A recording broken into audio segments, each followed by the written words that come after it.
Thanks. We're streaming to YouTube, and we're ready when you are. Okay, thanks, Vic. I call this February 4th, 2025 Planning and Zoning regular meeting to order at 7 p.m. Please silence your devices. Commissioner Ullman, would you please lead us in the pledge? Pledge allegiance To the flag of the United States of America and to the republic for which it stands, one nation, under God, indivisible, with liberty and justice for all. Thank you. Next on the agenda is roll call. Clerk, would you please call the roll? Roll call for tonight's meeting. Allman, here. Charbonneau, Here. Verhey is excused, Hornseth, Present. Sullivan, Here. Hubbard, Yes, here. and Chair Griswold. Here. Okay, you have a quorum. Thank you. Next on the agenda is public comments on any subject except those items scheduled for a public hearing. We have two public hearings coming up tonight. The third public hearing for a conditional use permit for a marijuana drive-through was withdrawn by the applicant yesterday. So that public hearing has been canceled. Clerk, has anyone signed in to speak? Nobody is signed in to speak. Is there anyone in the audience who wishes to speak?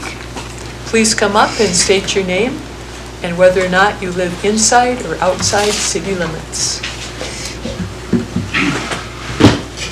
Nathan Smith, outside city limits. Gotta excuse my voice.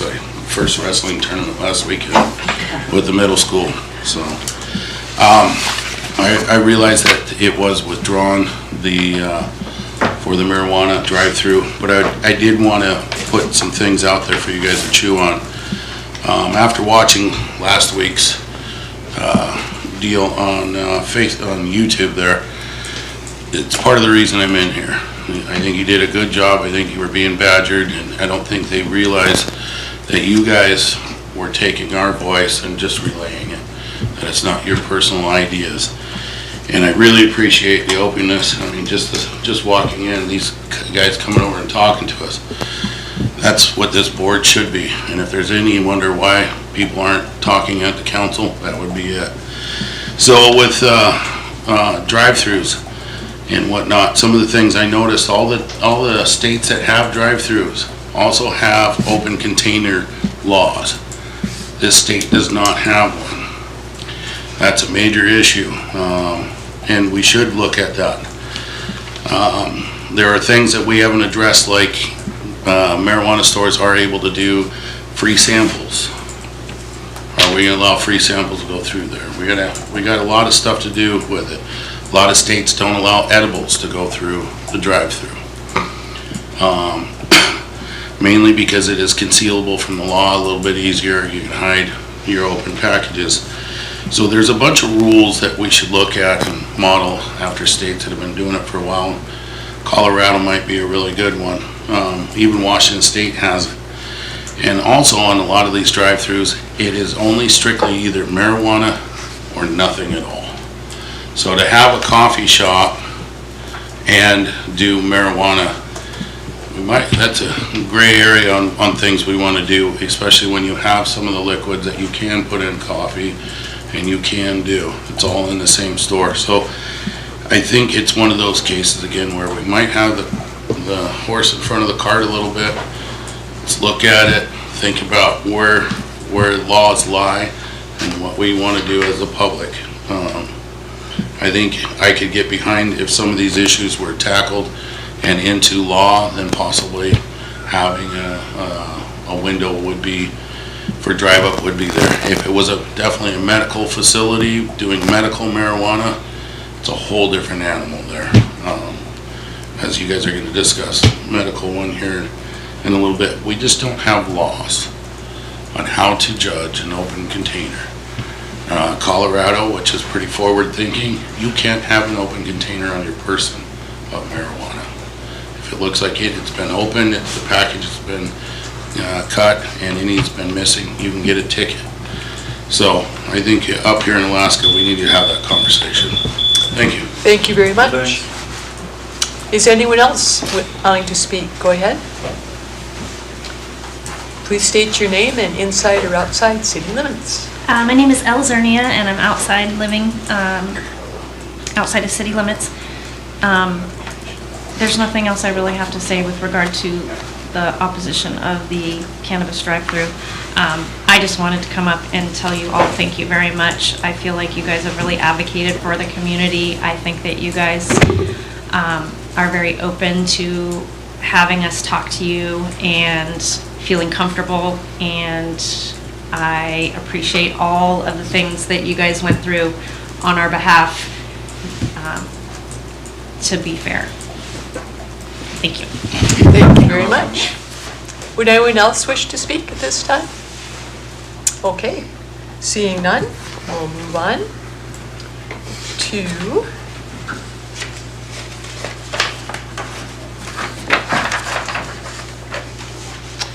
next on the agenda is the approval of the agenda and the consent agenda.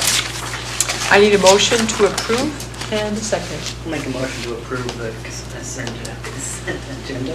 I'll second. Okay, very good. We have a motion to approve and a second. Are there any changes to the agenda and consent agenda? Okay, actually, I would like to make two. The first one, I would like to delete Resolution 2025-0006, granting a conditional use permit to the Tufted Puffin. The applicant has withdrawn their application. And the second one I would like to discuss, can I add a discussion to the agenda on the special meeting order under B, new business item 2? Can I add that to the agenda? Is that allowed? That seems okay to me. Are we talking about the special meeting on Tuesday, February 18th? Right. It's listed in informational items? Right. Yeah, so it's already listed on the agenda. If you wanted to just make a note about having a discussion about it, that seems fine. And would I need to add it under the agenda under B, where we're For- discussing the work session topics? So you'd like to put it in other new I business? would. Okay, Okay. done deal. Okay, check, check. Thank you very much. Anything else from the commission? Okay, thank you. Clerk, please take the roll call vote. Voting on the approval of tonight's agenda and consent agenda as amended. Charbonneau, Yes. Allman, Yes. Sullivan, Yes. Hubbard, Yes. Hornseth, Yes. and Chair Griswold. Yes. Your agenda and consent agenda have been approved, and approved on the consent agenda were the January 7th, 2025 Planning and Zoning Commission meeting minutes. Okay, next on the agenda is special orders, presentations, and reports. There are no proclamations or awards. Next is a city administration report. Would the administration like to comment? Yes, thank you, Chair Griswold. We did have one member of the public walk in after your introduction, so I just want to reiterate that Resolution 2025-006, the drive-through conditional use permit for the Tufted Puffin application was pulled, and so there'll be no public hearing on that item today. And then, yeah, running through some dates here in the next couple of months. We'll talk about it again as a discussion item later, but a reminder, we have that special meeting on February 18th, and so, yeah, I'll just save those comments for that discussion item.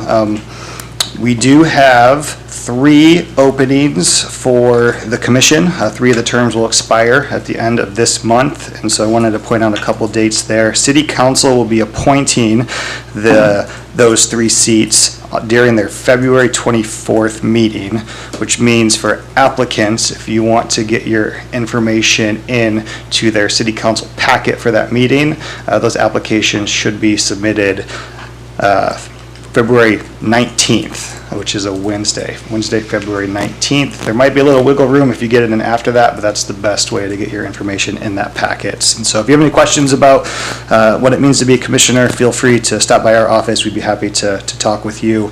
The National Planning Conference is March 29th through April 1st, and so that's a great opportunity. This is held in Denver this year, so it's a conference that's geared towards community development departments, city planners, planning and zoning commissioners, and just want to make sure the commission is aware that there is a budget line item for education and training for the commission, and so there is enough funds to send one of you to that conference if anyone is interested. And so please feel reach out to us, and I'll send that information to you via email as well.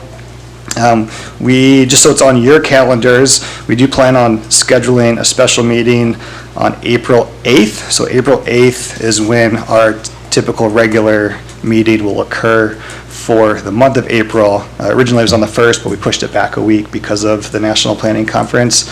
And the Safe Streets and Roads for All grants process that our office has been working with and has updated the commission in the past, requested to provide an update to the commission at a work session. So we originally scheduled them for that April work session, but based on feedback from the commission, sounds like that would be more appropriate to save that time. And so we will have a special meeting on the 8th at 6 p.m. before the regular meeting, so that we can just dedicate that meeting to that grant update, and then we'll have the regular meeting at 7. And that gives them a little more latitude than more than just a 10-minute presentation and Q&A. So stay tuned for that. And then final reminder, again, the comprehensive plan surveys are out and available. They will be open till May 31st, and so especially as we start to get people coming back in who may be gone for a good chunk of the winter, spread the word and encourage them to fill those out. And stay tuned as we get more information about when future town halls will be, to kind of start discussing the data we're analyzing from those surveys. We will give that to the commission and public as soon as we have it available. And that's what I got. Okay. Any questions for administration at this time? Yes, I have a question. When is the council, do they have a schedule yet on when they're going to address our, what we presented on the 27th to them, as far on the ADUs, the marijuana regulations, and the height restrictions? Or are we gonna, or is it intended to have another meeting? I wasn't quite sure our takeaway there. Yeah, so the takeaway was for the ADUs and the building height conversation, is the direction was bring Go them back forward, something. yes. Yeah, and Okay. so I think that's going to be our recommended topics for the February work session in a couple weeks, to try and wrap that up as soon as possible. And then the marijuana establishment conversation was, the direction was another work session with council, and I know they're pretty busy. TBA. Yeah, with Yeah. work sessions for the next month or two, and so I'm not sure when that one will be, but we can let you know. Okay. Any other questions, comments? Okay, thank you very much. Next on the agenda is other reports and announcements. There are none, and there are no presentations. Now we move to our first public hearing, which is Resolution 2025-004. Clerk, would you please read the title into the record? Resolution 2025-004 of the Planning and Zoning Commission of the City of Seward, Alaska, granting a variance from City Code 15.10.220 development requirements to OBI Seafoods to install a condenser unit above their building, reaching a height no taller than 39 feet, located at 601 Port Avenue, Marina Subdivision, Block 2, replat, Lot 2A, Block 2, within the Harbor Commercial Zoning District. Thank you. At this time, I need to ask if any commissioners have a conflict of interest to declare. Okay. And do any commissioners have any commissioners had any contact with the applicant or public, whether in person, by telephone, or electronic means on this variance? Oh, good job. Then we'll just keep moving.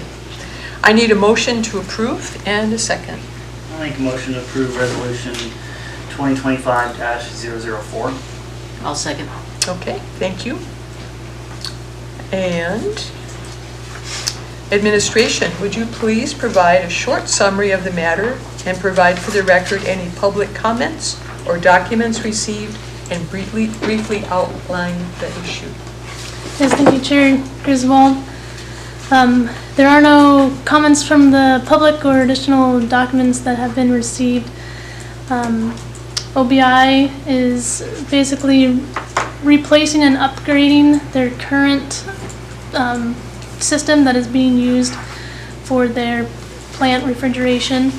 Currently they have 3 very old shell and tube condensers in the compressor room that operate completely different than this new proposed condenser, which will be much more efficient, but does rely on gravity to drain the ammonia into the compressor room. So that's one of the factors for the reason that this condenser unit needs to be placed above the height of the compressor room.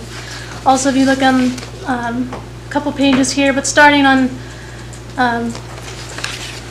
we'll start on page 28, you'll see the proposed location is in one of the loading docks currently on the building, on the north side of the building.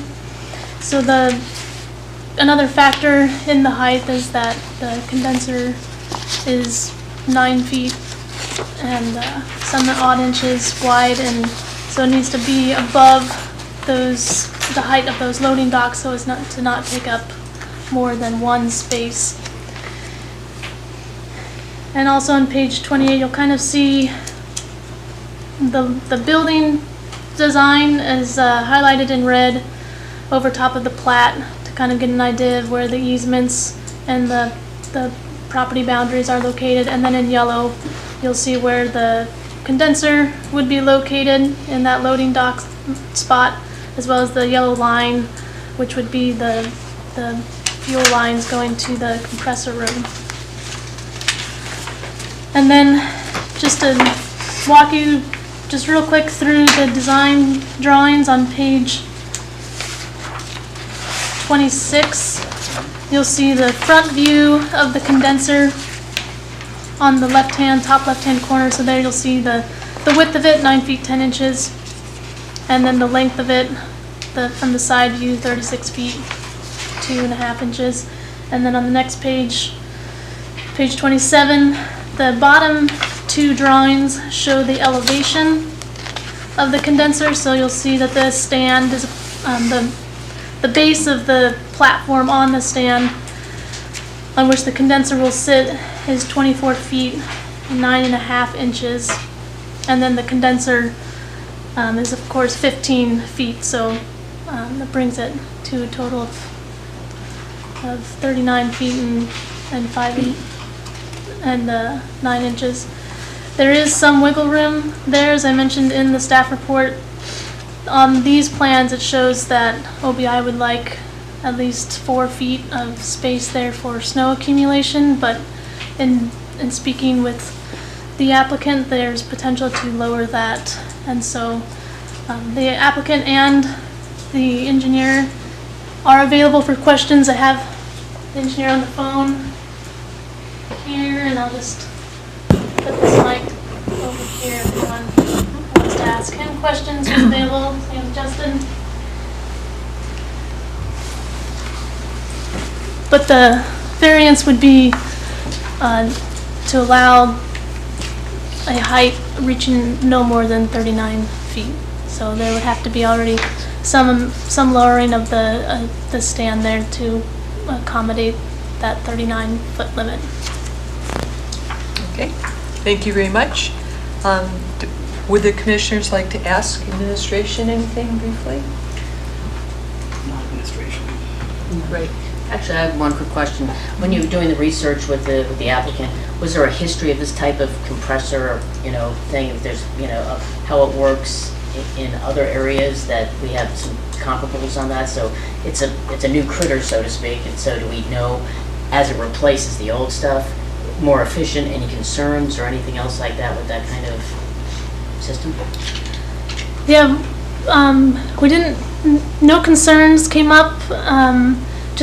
The efficiency is definitely an improvement of this new condenser, but yeah, that would be a good question to ask the applicant if they're having what I know if there's any historical yeah. items, because I know it's probably not a regular kind of thing. They're sort of making it fit into an area that it's not normally, a compressor or they're trying to retrofit something into an area, it sounds to me. So if somebody could address that a little bit, perhaps? We can ask the applicant. Yeah. Okay. Who are we addressing here besides engineer name? Yeah, so this is just, on the phone is Justin Wyatt, and he is the engineer for Wyatt Refrigeration, who manufactures the condensers. Okay. Would the applicant or the applicant's representative like to speak on their application at this time? Is anyone in the audience? Okay, would you like to come forward?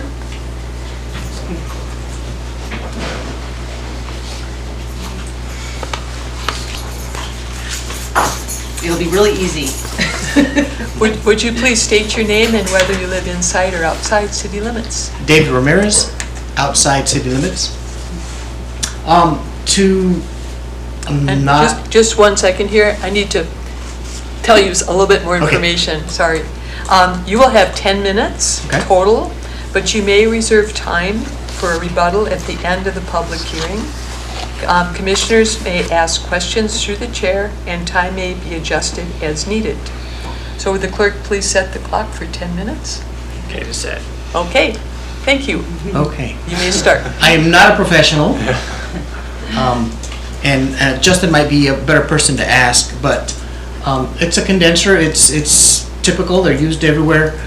The reason we're trying to place it where it is because the roof structure, they typically go on top of roofs, but the building's kind of old, and we don't think it'd be a good idea to place it on top of the roof. There's nowhere around the building that's inside easement, so that's the closest place we could figure where it would be inside the property line, and not on the roof. Right. So that's why it's placed there.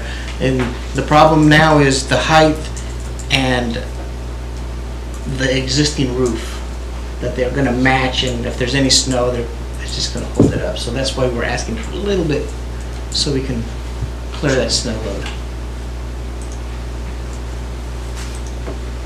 Is there any other questions Okay. I could help answer? I have one Okay, other. now we can ask you questions. Yeah, Go ahead, okay. Commissioner Sullivan. Yeah, one other thing. With it being in an enclosed area like this, and I have absolutely no background in this at all, but when you have ammonia and in an enclosed area, is there going to be any toxic fume or anything else that we have to No. worry about? It's Freon, right? It's a Freon base. This is ammonia. It is ammonia. Yeah, we use ammonia. Yeah, Oh, so wow, there's that's a nothing I know small that, okay, good. That's what I was concerned about.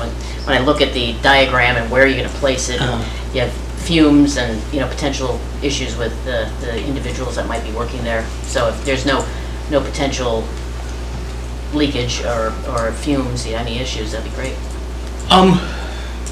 That's kind of a tricky question. Like with anything, with plumbing, heaters and stuff, sometimes you get water leaks. Same thing with this, sometimes but we have plans on how to deal. It won't be Right, yeah. it won't be any of that. Okay. But there might be some leaks and stuff that get addressed, Thank you. Commissioner Charbonneau? So I have two questions. One about the snow removal distance, the 4 feet. Is that an arbitrary number, or was that an engineer come up with that specific number? I believe the stand, when they designed the stand, they wanted to make sure there was plenty of clearance there.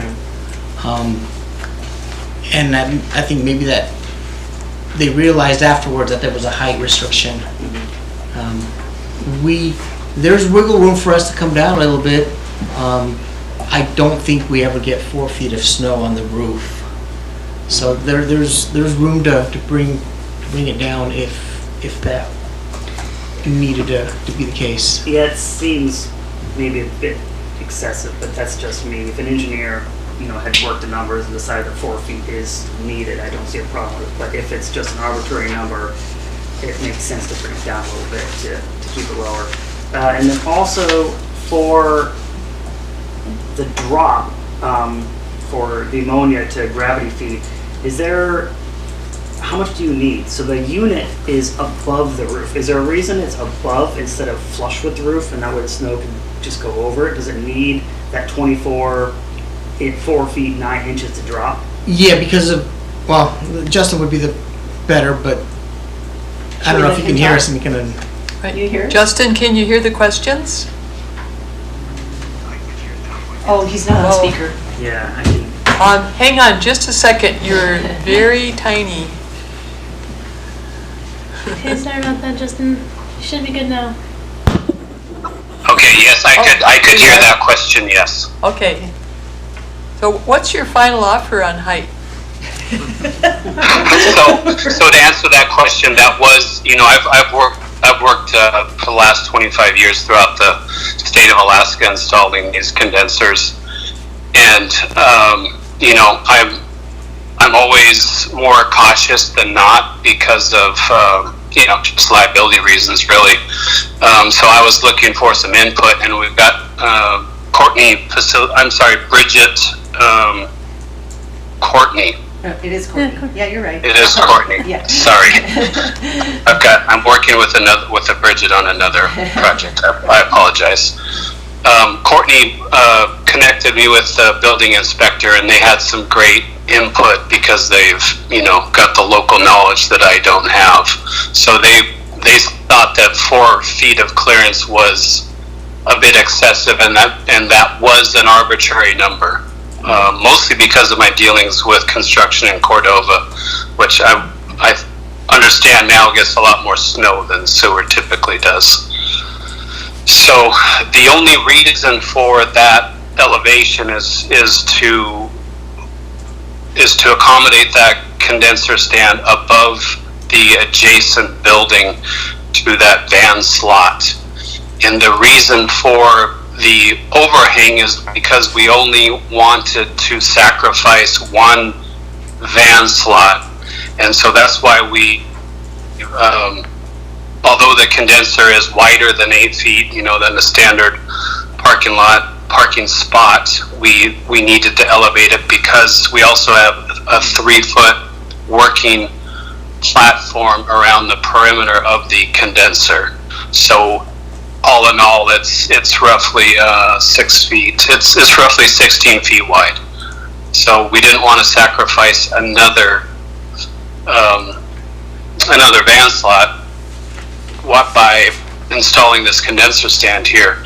As far as the gravity draining of the ammonia, so basically what this device does is it takes high pressure gas from the compressors in the compressor room, and it utilizes evaporation from water and air to condense into a liquid, and then that liquid gravity drains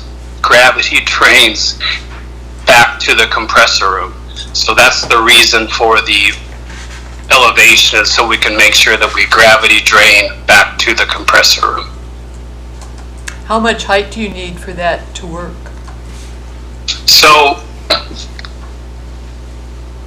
the point to which it's draining is going to be the high pressure receiver. So depending upon how the piping is arranged, that dictates at what elevation the condenser needs to be. Now, what our intent would be is to keep the piping either on the roof, which means that the piping would have to stay above the height of the compressor room, so it would gravity drain, and the slope is going to be, roughly 1/16 inch per 1 foot of travel.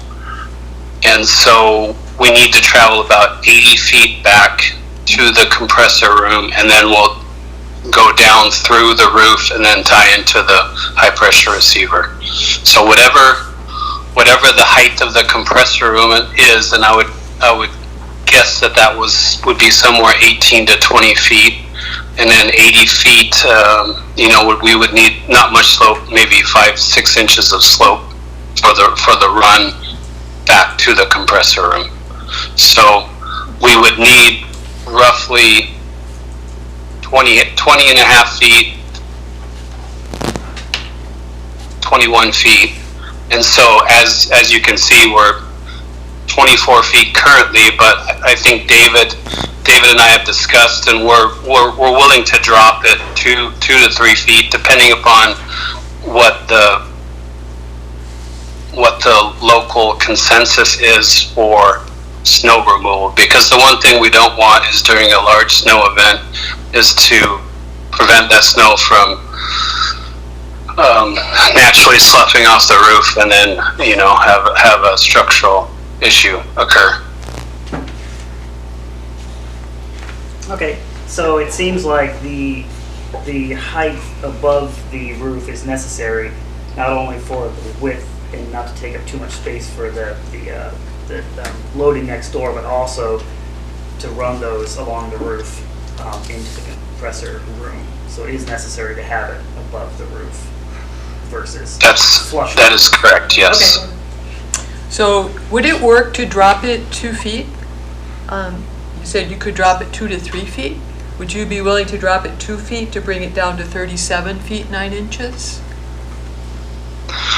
I have no issue with that. I don't believe David does either. David, is that correct? That is correct. Okay. What? Um, That was 10 minutes, just so you know. yeah. Just to clarify, when he said he was done with his presentation, that's when the clock should stop, and then the 5 minutes he had left, he could use for rebuttal afterwards. Because we can ask him questions, that's not part of his comment. In the notes, it said to allow 10 minutes total. But then to total, but he doesn't need to use it all up. He can save some. We're kind of working through procedures, and you are guinea pig. Okay. I just don't want to get in trouble. You're doing great. Thank you so much, and thank you, Clerk. So we're thinking that, go ahead. Well, I was going to say, why do you want to drop it from 39 to 37? I'm curious. Just to reduce, he is above the regulations in that area is 34 feet. Right. So the closer he can get to 34 feet, the less of a variance will be needed. Yeah. And if he said, oh, I could go 2 to 3 feet, let's just have him go 2 feet lower as a compromise. Well, yeah, but I mean, we were talking about building height and these overlays, and, if it's easier for them to build their compressor with the room, I mean, this could become more a longer discussion, but, look at the area. Is this fit for an overlay to go up to that, that's right at where that third floor we've been talking about, This is not. It's the 4 feet isn't needed. Exterior structure. It's an arbitrary number that was given for an area that's different from us, and the building inspector said they didn't need the 4 feet. So there's no reason to just plop something higher than it needs to be. I hear you. At this time, however, we're just trying to get information, and then when we close the public hearing, we'll have a discussion, and our findings will be, yes, they said they could go 2 or 3 feet lower, and then we could proceed with a discussion about should we allow a larger variance than needed, or should we try to get to... So that 2 feet, Justin and David, you're saying isn't important, 37 or 39 as far as... I think if we have 2 feet of clearance, we'll be safe from any kind of snow load that's going to be on the roof. If we go down, to 3 feet and we only have 1 foot, we might need to climb up there and shovel some snow at some point. But I think with 2 feet, we feel pretty comfortable that we won't need to be worried and concerned about making sure that we're always, shoveling enough snow in that area.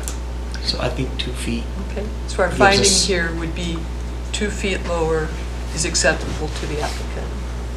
Yes. Okay, thank you. Cool, thanks. Commissioner Hubbard? That roof it's got a little bit of a pitch to it, correct? Yes, it has a... And then there's 2 intersecting roof lines, right? One's going pitching one way, and one's pitching the other way. So you got a little valley in there, right? So it has, and then how many feet over is the condenser going to go into that roof line to the west? It's about 3.5 feet, almost 4. So you're going to have a leg of it going into 3.5, 4 feet. So that's really the only area we're concerned about, getting under there, make sure there's no snow or anything. However, you got the unit, so, oh no, that's right, because you got some pitch there, so potentially it could slide in snow underneath this. Yeah, right? it'll slide Is that the underneath. concern? And there, it does, so that's quite a slope, though, if you're going up. I mean, it seems to me you would have, well, I guess the slope wouldn't be a concern. If that compressor, just to clarify, that compressor room is 18 to 20 feet. That's, You said 80 feet away? yeah, but it's, The lines will be running 80 feet from north to yeah, the so south? okay. But just doing the slope math, I think, yeah, he's done it all. So I think 2 feet is, if they're willing to give that up, it should be adequate then. Absolutely. The 2 feet will not affect won't the impede it. drainage of the condensed ammonia whatsoever. It's only the snow load that we were concerned about. Can you tell me, just curious, why you didn't turn it around the other way? Is it because of the fans needing to have that circulation? Is that why, Justin? Why you didn't go lengthwise instead of crossing over? So the only reason we did it this way is so we only gave up one van slot.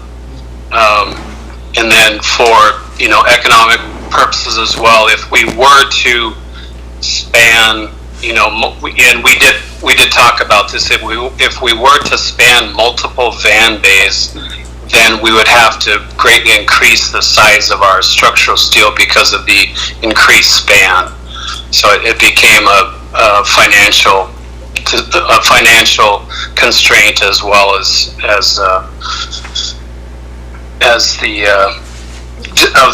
the loss of more than one van slot. Oh, so the width of it is bigger than a van? I was thinking it running north and south lengthwise rather than east and west. Yeah, the unit, I believe, is better than 36 inches. Sorry, 36 feet. That's wide, but depth-wise, what's the other? 9'10". Well, a van spot is about, isn't that like 10 or 12? I don't know. It just seems like that's not as big as a van spot. I was just wondering why you didn't turn it around, but it's all right. I think if you can visualize the semi-truck sliding into that loading slot, that's what the stand will look like. And then the condenser unit is actually a little bit wider than that, so it has to be above the roof and the adjacent. True, I was just wondering why they didn't switch it around and go lengthwise. Well, then it would block up a lot of spaces. So, That's all right. So- I don't want to change plans. It's done a lot of work. yeah. We have to go through Yeah. findings and review criteria. Would you agree that OBI is a seafood processing facility allowed by CUP in the Harbor Commercial Zoning District, and ammonia-based refrigeration units are commonly used in this industry? Yes. Okay. And Chair Griswold, who are you Yes. asking these questions to? the applicants. Just going through it here. One of our findings, criteria, is that proposed use will not be harmful to the public safety, health, or welfare. Would you agree that ammonia refrigerant is a high health hazard because it is corrosive to the skin, eyes, and lungs in low levels? And to protect the compressor from accidental leaks due to vehicle impacts, bollards should be installed in the converted loading van zone space? Yes, I agree Would with you be willing that. to do that? Yes. How many bollards would you think would protect from, like a semi-truck backing in from sliding into the stand? So there is a bollard detail on the plans good. submitted to the city. And if you look on page 2 of the construction drawings and the number 1 foundation plan, so if I count them out, we're utilizing 4-inch galvanized steel posts and then 3 layers of 3-inch galvanized steel railings. And so we have 1, 2, 3, 4, 5, 6, 7, 8, 9, 10. So we have 11 posts, Oh, good. and so they will completely contain the 6 major structural columns of the condenser stand. That's excellent. These are very technical drawings for me to understand. There's Sure. a lot of information there. And so I appreciate, I did not notice that you had protective bollards. So I appreciate that they're already in the plan. And You what bet. about a hazard diamond sign on the front, on the side facing Port Avenue? Is that part of your plan? It's not currently, but it certainly can be. Okay. And the other thing that we like to do is a windsock, so that we're, if there is any type of leak, we're able to notify the parties or areas that would be involved. Excellent. So we could add those conditions, you'd be fine with that? Yes. Sounds good. Absolutely. In fact, I'm sure there are already windsocks in place at the facility. Is that correct, David? That is correct. We have Yes. 2 of them. Okay, so you don't need another one on top of the condenser, you already know the wind direction from the other ones? So we would need to add this Sorry. condition. We wouldn't need to add this condition because the plant already has some. Yeah. Okay, we'll try to keep it minimal here. Minimal but safe. Okay. Got that and that and that. Any other questions? It sounds like the applicant would be agreeable to 2 feet lower to try to just bring this closer to our building elevation. And the bollards are already taken care of, and they have the windsocks. And a condition could be to have one hazard diamond sign on the front.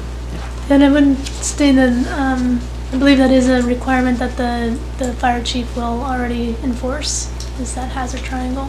Okay, so we don't need to make that a condition as part of this project. I don't believe so. Okay, very good. Any other questions for the applicants?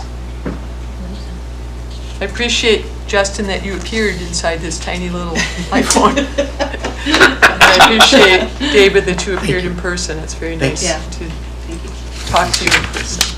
Okay, thank you so much.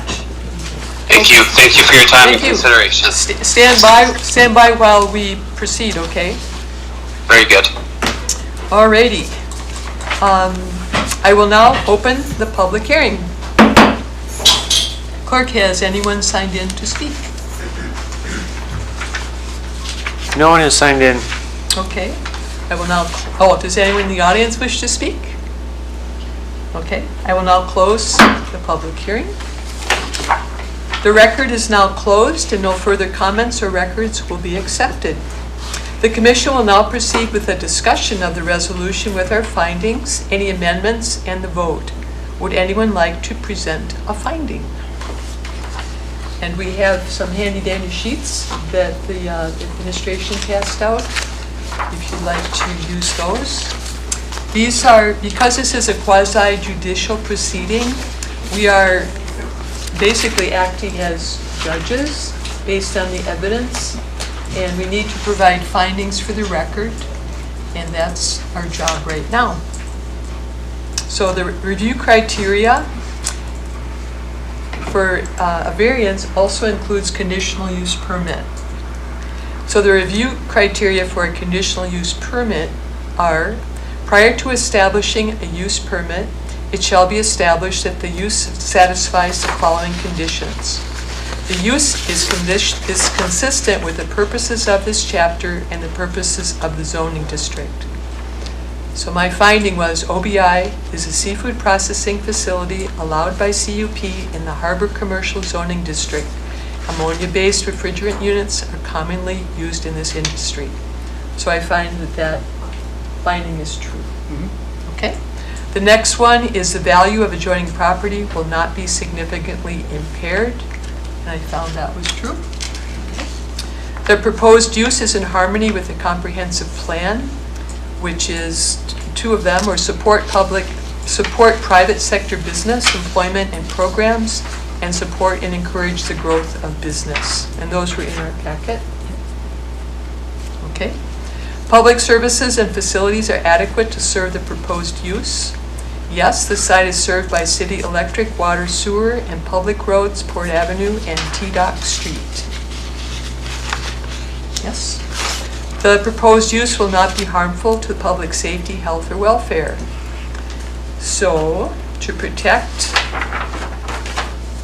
the compressor from accidental leaks due to vehicle impacts, bollards are in the plan. 11 posts will be installed in the converted loading zone space. And a hazard diamond sign approved by the fire chief will be posted on the stand facing Port Avenue. So I think they've covered, and they have internal regulations to handle that. The windsock, yes, and they have 2 windsocks on the roof, so we'll add that. Thank you. So they know which way the wind's blowing. And then any other specific conditions? I don't think we had any that would apply here. Chair Griswold, the only thing I would suggest is, and they probably already have it, is an internal containment for any ammonia spills that's in a, I guess, compressed area like that, but I think they probably already have that kind of thing. That would be part of their regulations. May already be part of their, right. Yeah. Right, so that would be outside of our purview. Right, but just the fact that they actually have those there for them. Yeah. Okay, so then that satisfies the review for the conditional use permit, and then we go into the more specific and stricter review for variances. When the literal enforcement of this chapter would deprive a property owner of the reasonable use of his property, a variance would allow for the relaxation of the developmental requirements of this chapter to provide relief. So the review criteria, consistent with all the general review of the conditional use permit, we just did that. Special conditions and circumstances exist which are peculiar to the land or structures involved and which are not applicable to other lands and structures in the same district. So if you don't mind, I gleaned a whole bunch of statements out of the packet. Could I just read those to you? They're pretty extensive, but I think it supports why variance is needed. The design of this condenser and stand is based on gravity drainage to pressure vessels in the refrigeration system, clearance from existing buildings, a height, and setback from property lines. Due to the weight, it must be supported by a stand. It cannot be placed on the roof. The north side location is away from the saltwater corrosion on the south harbor side and in proximity to the compressor room in the northeast portion of the building. Applicant expressed a desire for an additional, and we're going to say 2 foot space above the building to allow for snow buildup. The only area on the property that allows for proper setbacks from the road requires the installation of the condenser to be above the existing building, putting the top of the condenser at 37 feet 9 inches above grade. Anything else we should add to why this is a peculiar situation? That covers it. I don't think so. Okay. We don't need to write a book, but that was almost. The special conditions and circumstances have not been caused by actions of the applicant. I find that's true. Financial hardship or inconvenience shall not be a reason for granting a variance. I find that's true. Other non-conforming land use or structures within the district shall not be considered grounds for granting a variance. And I found that did not apply. A variance shall be the minimum variance necessary to permit the reasonable use of the land or structure. So at this point, Sean, would you like to continue your discussion? No, that's good. Okay. So we negotiated 2 feet lower, and that was, I think, a good compromise. We could have gone 3 feet lower, but I'd like to stick with the 2 feet. Brings it down a little bit, so it's not quite quite so high. It's going to be a little tower here. Look at tower. Okay. The stand is a structure and will be below the building height. The condenser is not a structure, but a piece of mechanical equipment similar to other rooftop structures commonly excluded from the total building height. The existing building dictates the required height of the condenser in the stand. A variance shall not be granted which will permit a land use in a district which that use is not allowed.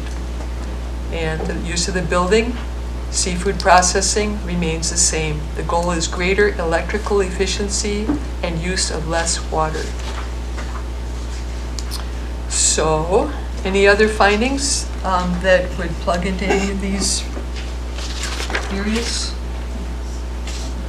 That's the end of our review. I think we got it pretty well nailed down Sounds on pretty the big complete. points. Okay. So now we can move forward. I needed a motion to amend the resolution to change the building height. I'll make a motion to amend the resolution 2025-004 to change the building height change the structure height from 39.9 to 37.9. And I'll second that. And just to clarify, in the resolution, it says 39.9, 39 feet 9 inches. Right. Yeah, you're right, not point. So would you like to 39 feet 9 inches. down to minus 2? 37. Okay. 9 inches. Okay, 37 feet 9 inches. Okay, any further discussion on that? Sounds good. Yeah, good. Okay. Would the clerk please call for the vote on the amendment? Voting on the amendment to adjust the building height down to 37 feet and 9 inches. Hubbard, Yes. Allman, Yes. Charbonneau, Yes. Hornseth, Yes. Sullivan, Yes, and Chair Griswold. Yes. That amendment has passed and the main motion as amended is back on the floor. Okay. And I've actually lost the page for, what page are the conditions on, please? Let's just make sure our conditions are 17? in order. They start on 16. 17. Oh, yep. So what conditions, while I find that, Commissioner Charbonneau, would you please read the conditions? You okay? Okay, thanks. A lot of paper up here. Okay, where are the conditions at the end? There were no conditions. There were no conditions. Just That's why I the didn't find general them. Okay. in stipulations that a section 3. variance Okay, also would okay. expire after 6 months if not Right, implemented. the boilerplate there.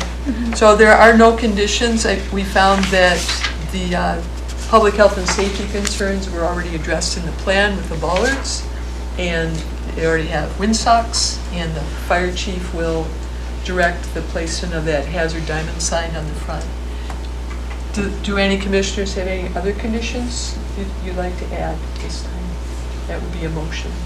No, the only thing is just clarification. You're going to automatically, in section 3 of the same one, because it still has the no taller than 39, so that'll be automatically changed. That'll be an administrative change of Right, some form. throughout. Okay. You'll adjust the height throughout, correct? Correct. I just want to be clarified. You know, Yeah, want to be consistent. Okay, I'm good. good. Alrighty. Are there any final comments or recommendations from administration? No. Okay. Is there any further discussion from the commission? Okay. Clerk, would you please call for the vote on the final motion? Okay, this is the final vote for Resolution 2025-004 with one amendment. Sullivan, Yes, Hornseth, Yes. Hubbard, Yes. Allman, Yes. Charbonneau, Yes. and Chair Griswold. Yes. That resolution has been approved. Okay, thank you. Justin? Are you still there? Yes, I am. Congratulations, your variance has been approved. And Fantastic. Thank you so much. we wish you luck in the installation. Thank you. I really appreciate that. I appreciate all your time, and have a wonderful evening. You too, thank you. Alrighty, next on the agenda is a public hearing for Resolution 2025-005. Clerk, would you please read the title into the record? Resolution 2025-005 of the Planning and Zoning Commission of the City of Seward, Alaska, granting a conditional use permit to Chugachmut to construct and operate a pharmacy drive-through window at the new Chugachmut Regional Health Center at Fort Raymond Subdivision, replat number 1, 2022 edition, lot 7A-2, located at 704 Aspen Lane within an auto commercial zoning district. Thank you. Do any commissioners have a conflict of interest to declare? No. Have any commissioners had any contact with the applicant or public, whether in person, by telephone, or electronic means? No. Okay. I need a motion to approve and a second. I'd like to motion to approve Resolution 2025-005. I'll second. Okay, thank you. Administration, would you please provide a short summary of the matter and provide for the record any public comments or documents received, and briefly outline the case? Thank you, Chair Griswold. We have not received any public comments on this application. However, I have provided a laydown to the Commission and the public. It's an additional site plan that I neglected to put in the packet, that shows the dimensions of the driveway lanes, parking areas, and all of those details, which I'll touch on a little bit later. As you know, the Chugachmut Regional Health Center is being built at 704 Aspen Lane, and a pharmacy drive-through window will be part of that, construction. The primary benefit of this drive-through window is to provide a contactless service option for individuals who are sick and want to avoid coming in contact with other individuals, or even individuals who have weakened immune systems that don't want to put themselves in jeopardy by being around lots of individuals who may also, or who may be sick and have contagious illnesses. Also, the pharmacy drive-through window improves the accessibility for individuals who have mobility challenges, such as elderly, pregnant women, people with disabilities, or people with small children. So there's a lot of benefits to having this pharmacy drive-through window. Now, the Seward City Code does not currently have any development requirements for drive-through windows, but I did some research to find what other communities do, what their requirements are. So some common development requirements that other communities have are lane width requirements. So the most common required width for a drive-through lane is 10 feet. Some jurisdictions did require 12 feet, which was considered a generous width. But also for uses or businesses, primarily restaurants that would see a lot of traffic, sometimes there was an escape lane that was required so that vehicles, could exit out of the drive-through lane if they had a change of plans or got in there erroneously. If you'll see on the laydown that I provided, Chugachmut's drive-through lane is 18.5 feet wide. Other communities had something called stacking requirements. So stacking refers to the buildup of vehicles waiting in line to be served at the drive-through window.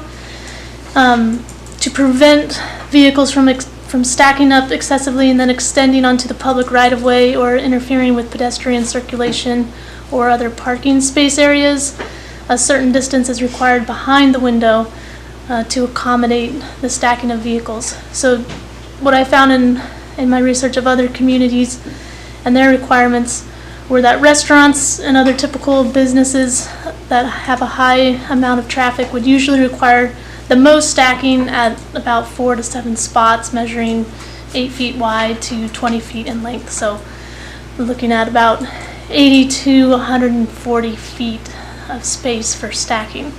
Banks and pharmacies we're typically only required to have 3 to 5 spaces for stacking, so then that's for 60 to 100 feet there of stacking space. Chugachamute, if you look at the laydown and also the documents in the packet, they have approximately 120 feet of stacking space, which would fit a total of 6 cars waiting in line, which far exceeds the amount that I found in other jurisdictions for similar uses.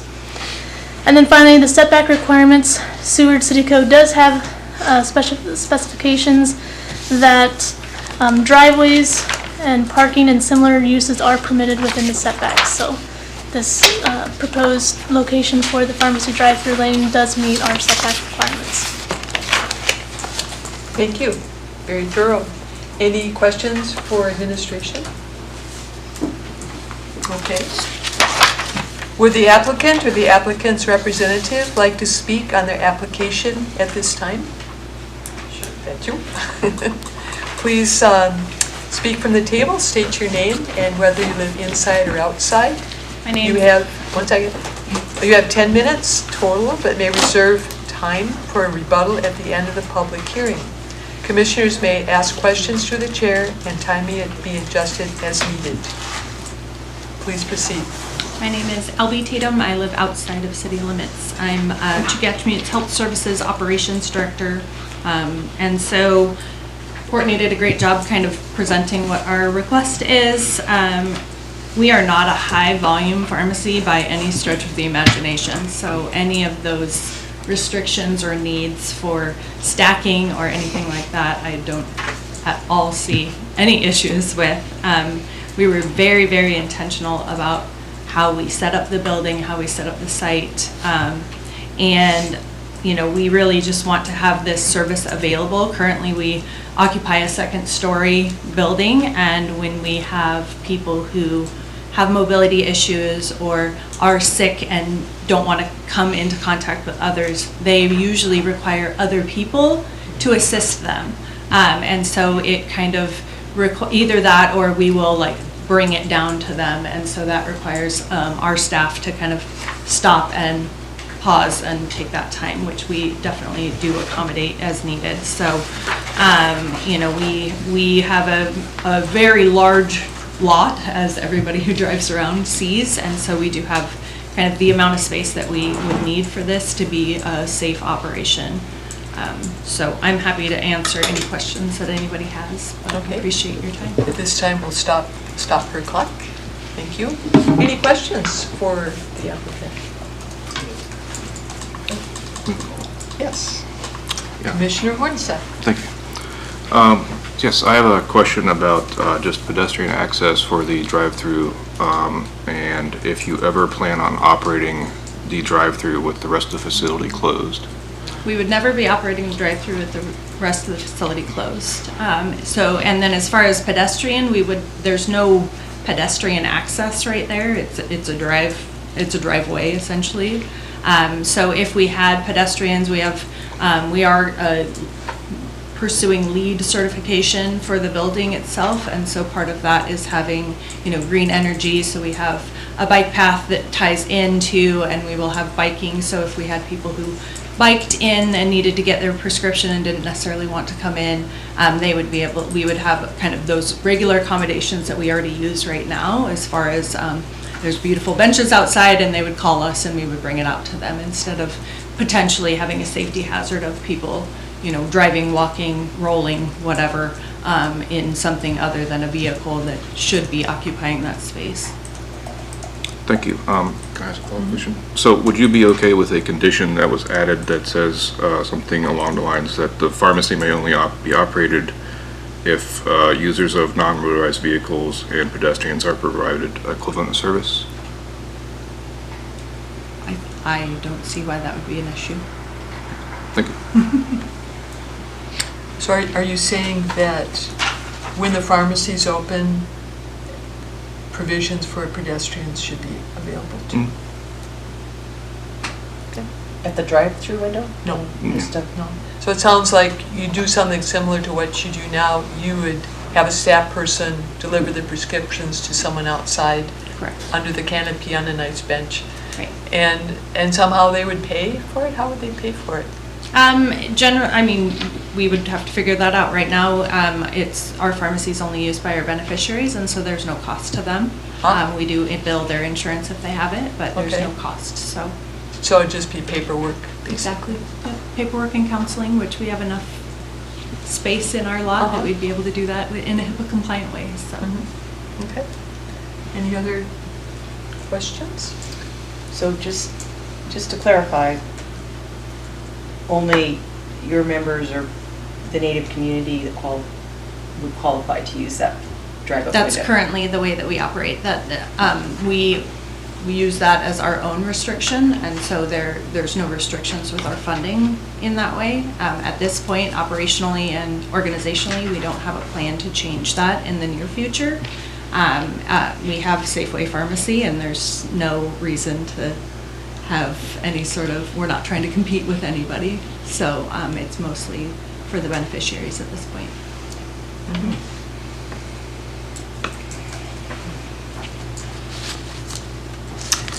I'm looking through some other city codes for drive-ups. Other city codes require that the speakers used for processing orders shall not be able to be heard from the adjacent property. Is that something you could comply with? I cannot speak to the system that we have in place. I don't know how loud it is, but I'm not sure. I can't say for sure. I was thinking of making that a condition, and it would also serve for privacy, because generally you have to give your birthday. So it would be to everyone's advantage. Public Works and other people are going to be right next door. You probably don't want your client's privacy to be breached by having, "What's your birthday?" Really loud. So would that work? If we they're did that? asking their birthday, then their response, which would be the private information, would just be back to, and so it wouldn't be being broadcast to the next lot over. Right. The other option is people have their ID and they put it in the little bank teller window, and we have all the information that we need, and there's no even need for a conversation to happen. But I would like to add that condition just to keep the noise down. We don't need more. We'll discuss that later. But I appreciate your input on that. Other city codes require that exterior lighting, including illuminated signage, shall be shielded or directed so the light intensity or brightness shall not extend beyond the subject property line. Do you know anything about your lighting at the pharmacy window? I mean, I don't know any specifics about the lighting. We Right. have the privacy fence that we've already installed along that property line right there. And so there is some blocking of lights with that, but as far as shielding and blocking, I can't speak to that. Aspen Lane is shared by the Chamber of Commerce, the Parks and Rec warehouse, and the cemetery access, making the intersection of the south driveway with Aspen Lane congested. Would it make sense to add a left turn only sign at the exit of the driveway to help prevent vehicles from driving through the adjacent Chamber of Commerce parking lot to access Coolidge Drive or past the warehouse or through the cemetery on exit? So if you can visualize leaving the facility, driving south, there's your Aspen Lane driveway access. Make everybody turn left. And then they'd stop at the Seward Highway and then proceed. Chair Griswold, if I may, Yes. I spoke with the Public Works Director and the Police Chief, and they did say that any signage of that sort requiring right turn, left turn only would need to be approved by them. So, I would maybe hesitate to make that a condition, as we don't know for sure if they would approve that, but maybe we can discuss that with them if the commission felt strongly that that should be a recommendation, and then we could discuss it with the police chief and public works director. Okay. I'm just looking at how busy that little intersection is already, especially in the summertime. They were adding quite a bit of traffic. So I would appreciate if we could bring that up through the right channels. Isn't it good to have 2 egresses though? They do have to. I mean, onto the highway. The other public health safety issue is that traffic accessing the driveway on the Seward Highway will affect users of the paved pedestrian pathway. Pathway runs, of course, parallel to the highway, and then your driveway intersects it. Would it be feasible to install yield to vehicles signs on both sides of the paved pedestrian pathway where it intersects with the facility driveway, so that it puts the burden on the bicycles to stop and let the cars go? I guess I'm confused about how that relates to a drive-through pharmacy that's very specific. Are we getting in the weeds? I feel like Okay. we're maybe, like, those are all part of our, like, larger plan Okay. in my mind. Okay, I'm looking at It's the already been, overall- I think, approved. I'm So- looking at the overall safety, and I'm just thinking of the bicycles coming along the bike path. Suddenly, we have a driveway that wasn't there before. It's, And to protect them, they should be told to stop. it's Public out of Works. the, It's out of our. Scope, Yeah. yeah, it's out of the Okay. scope, it's out of our I think. program. Part Okay, of I will the put in extra that one, Albie. Thank you. Part of the review process is for the police chief, fire chief, and they did not have comments relating to any of that, so. Well, they may not be bicyclists. That's Sure. We're talking about drive. Some of us are. I'm just trying to make it very safe for everybody to have this new facility there. Okay, so that answers all my questions for the findings. Does anyone else have any questions? Not for the window.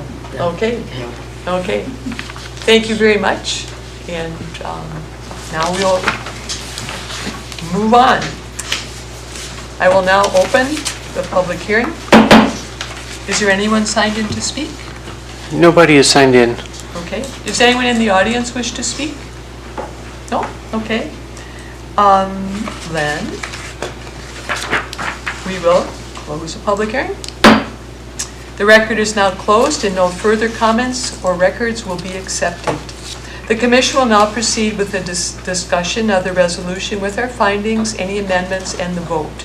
Would anyone like to present a finding?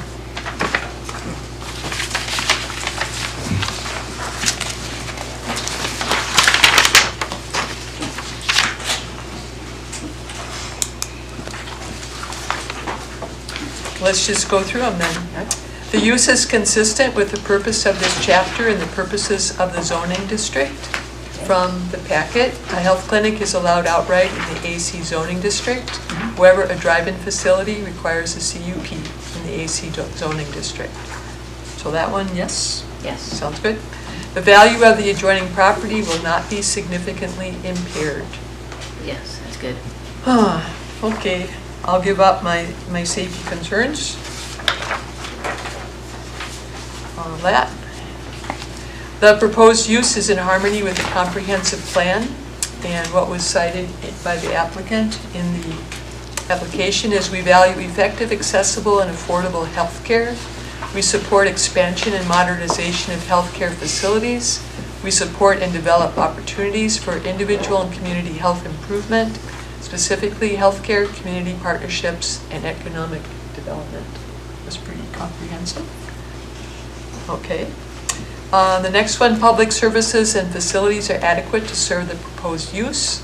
City water, sewer, electricity are connected to the property, which is accessed by 2 driveways, one on Aspen Lane and the other on the Seward Highway, and an adjacent paved pedestrian pathway on Port Avenue and the Seward Highway.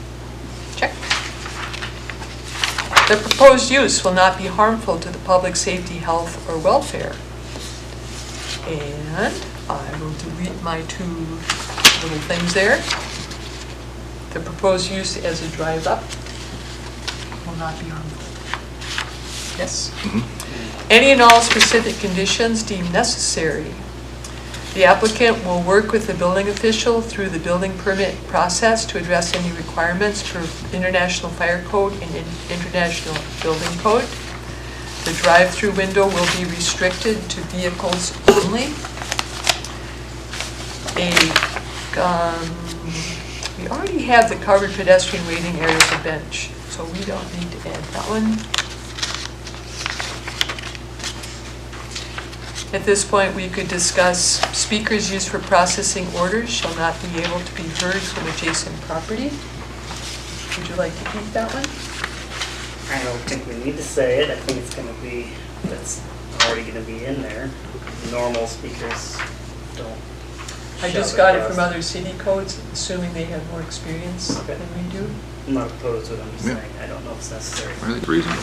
Okay. I think, I does it think you sound also see, reasonable? you know, when you see drive-throughs, a lot of times you can hear them, especially in, I mean, granted, it's not a whole lot of space there, there's not a whole lot of people right up on it, but yeah, that might make it a little bit more peaceful if you can dim or reduce the sound to some extent, but I think people might be conscious about that anyway, I think. People will be in quiet contemplation at the cemetery right next door.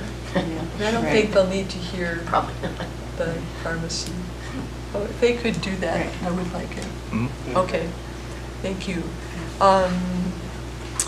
Exterior lighting, including illuminated signage, shall be shielded or directed so the light intensity or brightness shall not extend beyond the subject property line. Does that sound like a reasonable request? That is very important these days, especially the way, the strength of lighting that they have now. It's, with these LED lights, it's really bad. And there's a lot of places in sewer that are in violation of that, but I don't know if it's actually a reg yet, or a code. We have a few code directives to shield lighting. The parking lots shield your lighting, so I thought this fit in pretty nicely with that. Okay, keep it. I mean, is much lighting added with the window? There would be some. Yeah, just shield it, whatever it is. Keep it where you need it. Yeah, just Don't the share it. operational area. Don't share it. And I'll cross this one. Okay, and that gets down to the boilerplate. Was there Amendment? one for you? Yes. Do I have to go ahead and make an amendment? I'd like to make a motion to make an amendment to add the directive for the pedestrian access or pedestrian equivalent service. If I can get, do I need a second for that first before I say it? Let's get the wording. We have to have the wording. Should I get the wording? Okay. Yeah, we need to hear your motion. Okay. I would like to make a motion to add a condition that says the drive-through pharmacy may only be operated if users of non-motorized vehicles and pedestrians are provided equivalent service.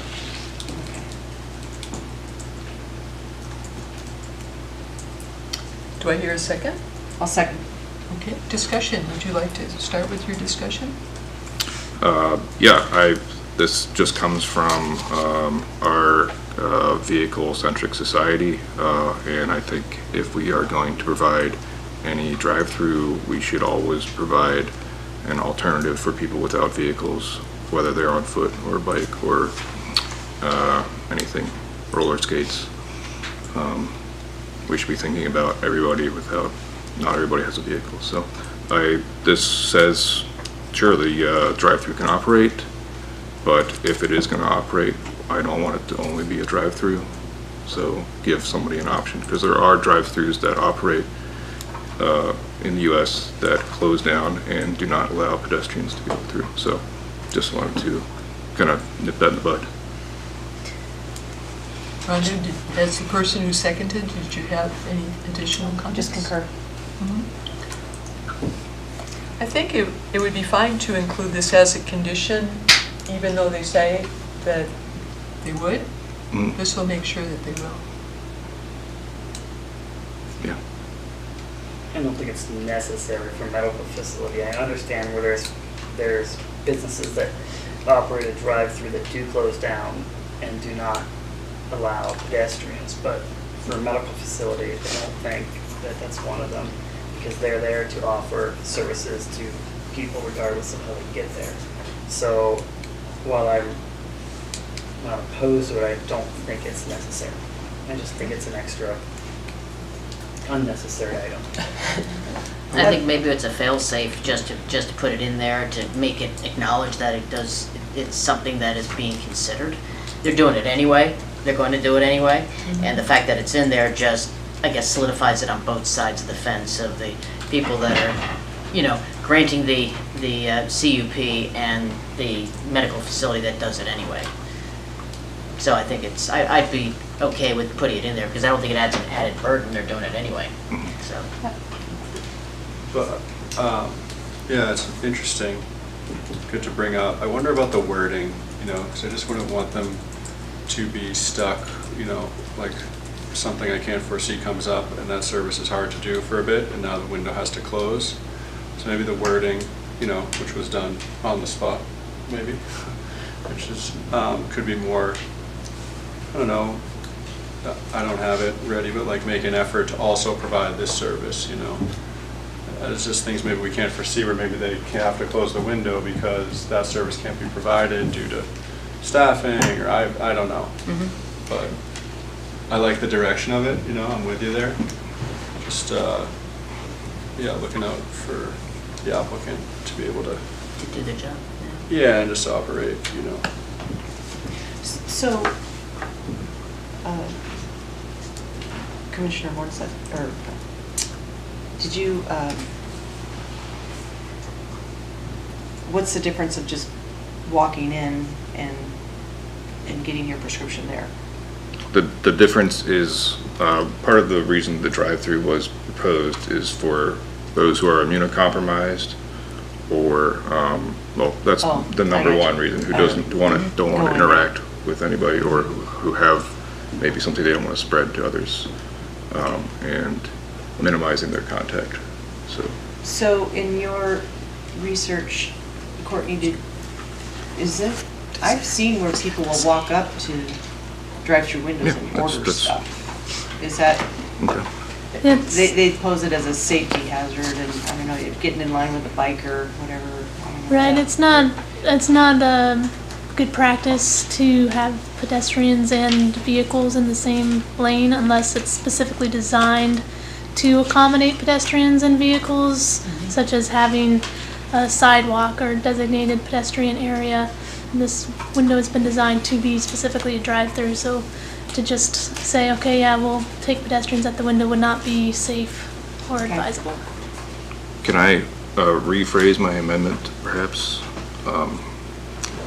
With the suggested walk-up service shall be provided whenever the drive-up window is open. And we need the second to agree to that. I'll second that, it's friendly. If that sounds friendlier for the commission. Does that read better? Commissioner Allman? Yeah. Walk-up service shall be provided whenever the drive-up window is open. Do we need to differentiate, or do we need to say the drive-up window is only for drive-ups? Okay. Yeah, I think. Do we need to say that, you think? I don't think so. Because we could say it here, a separate walk-up service shall be provided whenever the pharmacy window is open. Yeah, where I think Chugashmi can handle on their own, you know, as far as like getting the word out, as far as, you know, with this drive-through opening, we also offer walk-up service, you know, just to kind of come together. I don't think that should be. Okay, so we can just keep it like this. Yeah. Okay. Any other discussion on this amendment? Clerk, would you please call the vote? Before I call for the vote, just for the clerk, can you rephrase the combined amendment? You know, there was a friendly amendment added to it. Could I just hear it all in one take? Yeah, it's just the friendly amendment at this point, which is the condition that walk-up service shall be provided whenever the drive-through window is open.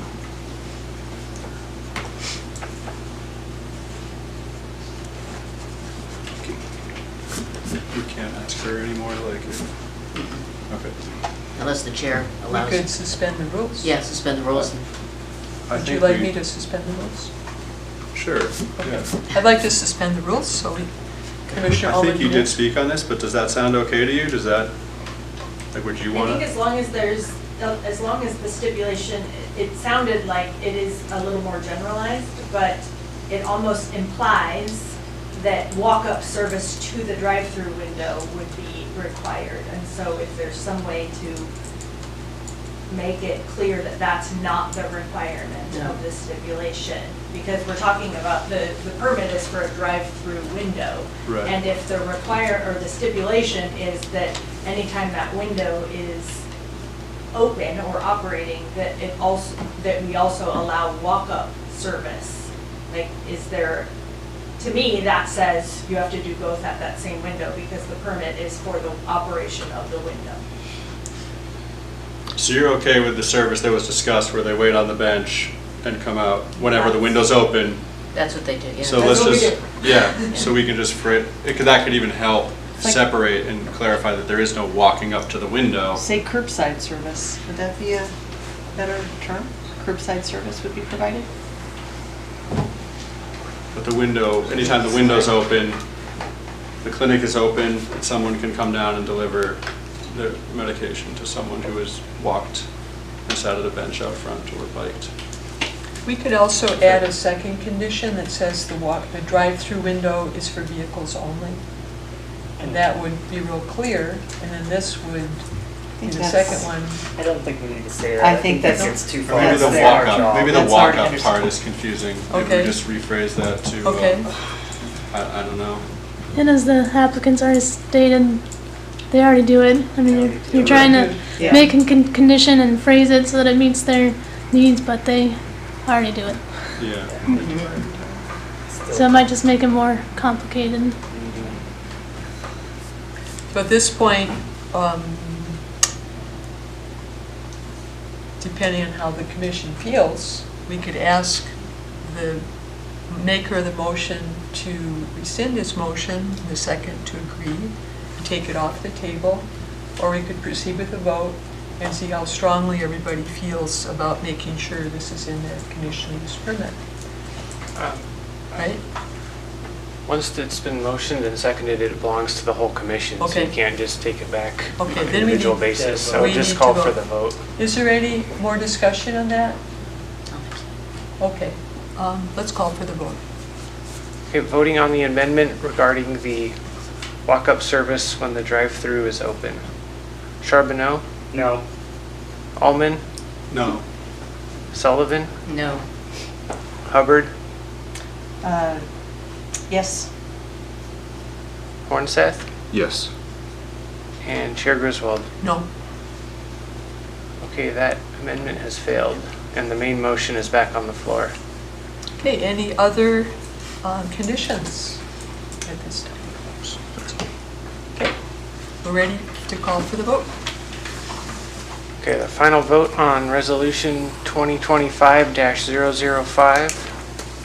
Hornseth, Yes. Hubbard, Yes. Sullivan, Yes. Allman, Yes. Charbonneau, Yes. and Chair Griswold. Yes. That resolution has been approved. Okay, thank you very much for coming. Next on the agenda is unfinished business. We have none. Next on the agenda is new business. We have Resolution 2025-007. Would the clerk please read the title into the record? Resolution 2025-007 of the Planning and Zoning Commission of the City of Seward, Alaska, recommending City Council approval of the Planning and Zoning Commission priorities for January 2025 to January 2026. Thank you. I need a motion and a second. I'll make a motion to approve resolution 2025-007. I'll second. You're quite the team. Yeah, we got used to that a while ago. Administration, do you have any comments? Yes, most of this will look familiar from our work session. I'll just point out some updates that I made to it per our conversation. So, revising the requirements and improve compliance and enforcement for conditional use permits on page 77. Then, on page 78, we discussed with our review and update of the municipal lands inventory and management plan, to preferably conduct the 2 reviews, one in the spring and one in the fall. And then we took out the ongoing priority of working with the Historic Preservation Commission. Not that we aren't open to working with them, but just having it be more of a as-needed basis rather than an ongoing sort of priority. And then kind of updated our priority to work with the Harbor Master and Port and Commerce Advisory Board to review the Seward Marine Industrial Center Development Plan, as well as to collaborate on how we can integrate the updated maps from our Muni Land plan and future zoning overlay into that plan. And then also the last thing I updated was on the Planning and Zoning Commissioner Education and Training was the recommendation to conduct mini training sessions during work sessions throughout the year.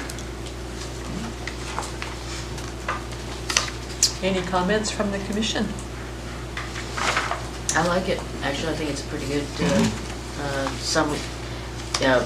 procedure that we're going to go, and it actually includes a lot of things that we want to continue ongoing with Muni Land Plan, even in the comprehensive plan. So it's continually feeding that, so feeding it on where it doesn't lay dormant, and then we have to get some mad push and do stuff. So I think it's laid out pretty well, as including ongoing training, which is always critical.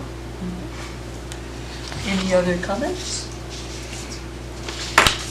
I was just wondering about the comprehensive plan. When I look through it, there's a lot of like what we're going to do with lands, where there's going to be houses, where the auto commercial is, industrial. You don't really talk too much about how they will operate and what activities that they will house. And it seems to me that's what has been in front of us with this discussion about the alcohol and marijuana use. And I'm just not sure if our comprehensive plan is, we have a little section in there about health and social health and welfare, but I'm not sure if we need to maybe start entertaining more specific questions about how people feel about influences of certain business activities. So where on the priority list would you like to make that recommendation? Well, I don't know if the timing's right now because we're in the middle of a comprehensive plan survey, and I don't think unless it would be fair to try to add something to that. But I'm just kind of getting it on the record that I'm not sure if we missed something there, or maybe need to include that at some point in the future. Or do you think I don't know how everybody feels about that. I'm sorry. Do you think your concerns would be addressed by continue to promote public engagement in the comprehensive plan update and provide assistance as requested? And I guess there is a part in that survey where people can add comments, correct? So that would maybe be an area where we could encourage people to. That would be mine. And then it would pop up, right?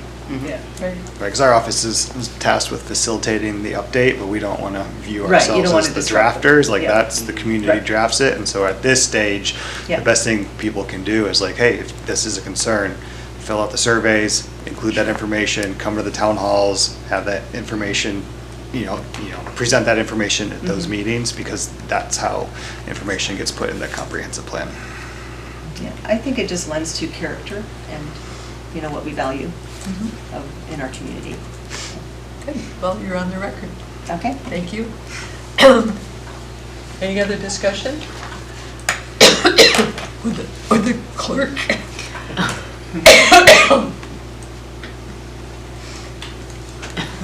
Call for a vote?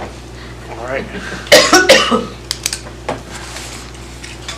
Voting on the approval of Resolution 2025-007. Sullivan? Yes. Hubbard? Yes. Fairhay is not here. I'm on to a new vote sheet. Cross her name out. Charbonneau? Yes. Allman? Yes. Hornseth? Yes. And Chair Griswold? Yeah. Yes. Oh, I don't know what happened. The resolution has been approved.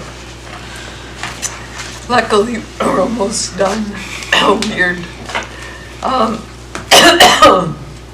our vice chair to step up. Yeah, I was right about to now. say, vice chair can finish it out. Would you please start reading right there? Yes. Next is other new business. Item 1 is a discussion on the work session topics for the next work session on Tuesday, February 18th at 5:30 PM. Administration, do you have any comments?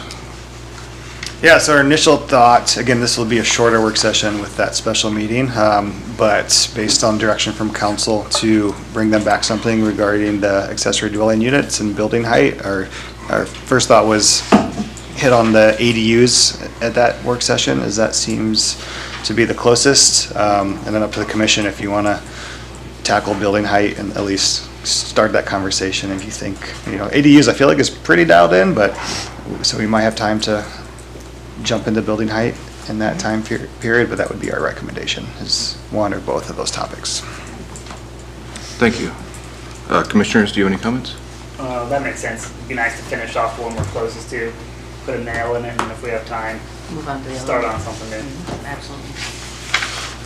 How about,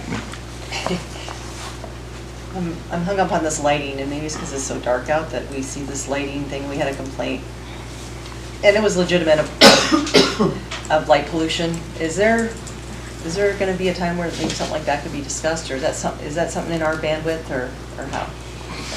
Where does that come in at? What chapter is that in? Yeah, we'd have to get back to you on that, where that would fit appropriately in code, yeah. Okay. Because, like I said, the lighting industry has really evolved, and I even see it in lights, vehicle lights when you're driving. Even though the lights are dim, they just blow you off the road practically. So I just think it's something that needs to be addressed in.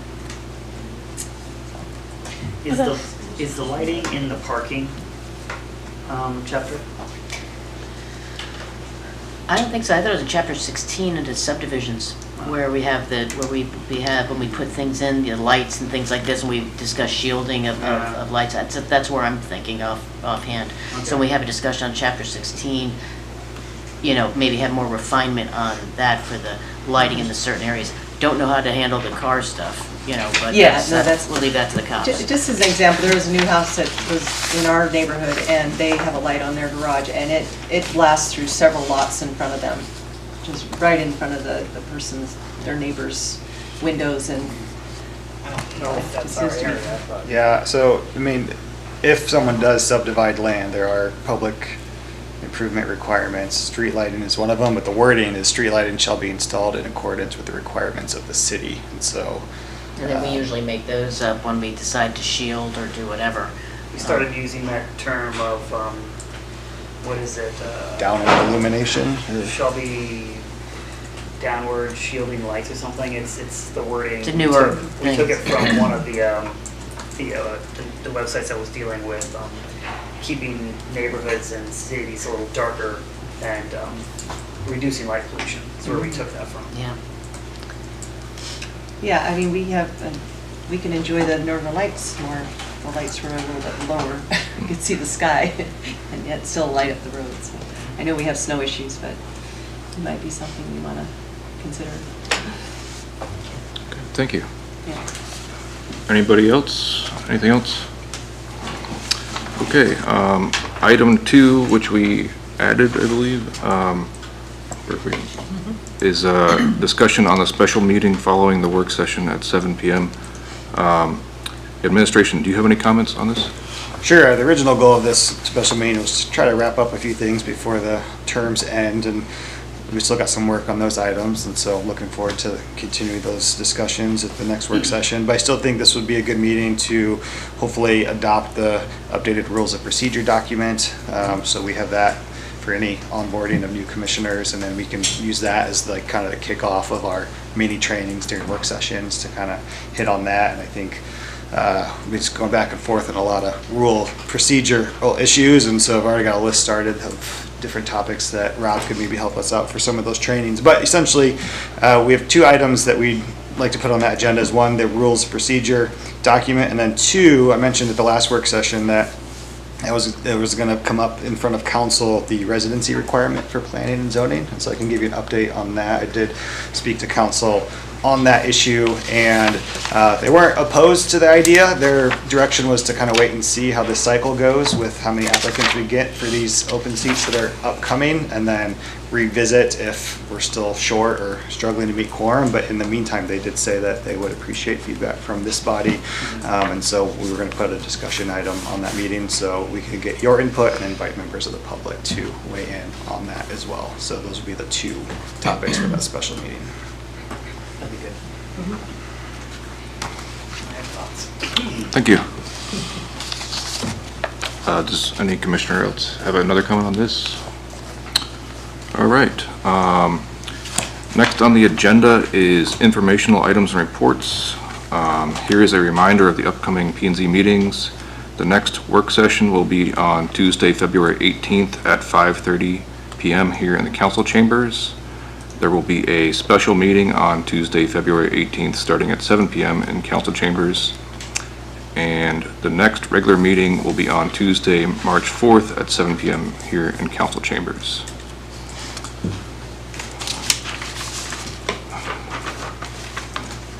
And as for other informational items and reports, there's nothing. So last on the agenda is citizen comments. There is no sign for this comment period. Time is limited to 5 minutes per speaker. Please raise your hand and I'll call you to the table. Please sit at the table, speak clearly into the microphone, state your name and whether you live inside or outside city limits. Is there anybody in the audience who wishes to speak? Okay, thank you. And then next on the agenda is commission administration comments. Commissioners, do you have any comments? I want to thank the public for coming out and administration for their work, like always. Thank you. It's a lot of work that's gone on by everybody. It's, and appreciate that everybody really actually cares moving things forward for Seward because, you know, we're all in this one boat together. I don't really have anything, but thank you all for putting together a nice packet and us all cooperating, and hope your cough gets better. And staff and clerk, appreciate it. Does the administration have any comments? I just thank you for your work in reviewing these. You know, when I read these packets too, it's sometimes we're doing something new and it's reading a foreign language sometimes with these plans and plats that we have to read. And so I know I do appreciate the time it takes on the back end for you all to come prepared to these sessions and ask good questions, provide good conditions. And so thank you. Does anybody else on administration? Well, thank you everybody for coming, including the public, for attending and speaking. Thank you administration and the commission for all the work you do. Thank you clerk, deputy clerk, executive assistant. You're all awesome. We wouldn't be here without you. And with that, that was pretty much the last thing on the agenda, so I will now adjourn this meeting with the power vested in me, apparently, with the gavel at 8:43.